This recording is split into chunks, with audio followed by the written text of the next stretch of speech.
जीवन में कभी न कभी ऐसी परिस्थितियां आती हैं कि बहुत अधिक व्याकुल और चिंतित व्यक्ति हो जाता है, उसका कोई समाधान नहीं सूझता है। तो उस समय समाधान कैसे मिले? समाधान का एक ही साधन है, सर्वतोभावेन जीव भगवान की शरण हो जाए। कहते शरण होने से क्या होगा? शरण हो जाने पर शरणागत चिंता रहित हो जाता है, शोक रहित हो जाता है।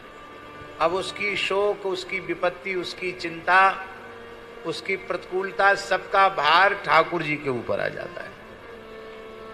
अब हम क्यों चिंता करें? हम जिसकी शरण में गए हैं वो मेरी चिंता करें। शरणागति में अपना बल नहीं है, शरणागति में भगवान का बल है।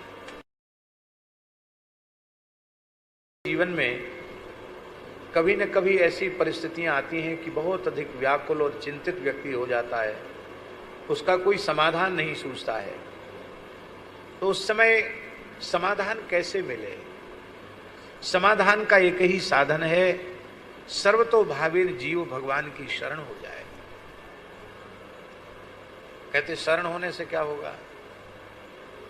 शरण हो जाने पर शरणागत चिंता रहित हो जाता है, शोक रहित हो जाता है।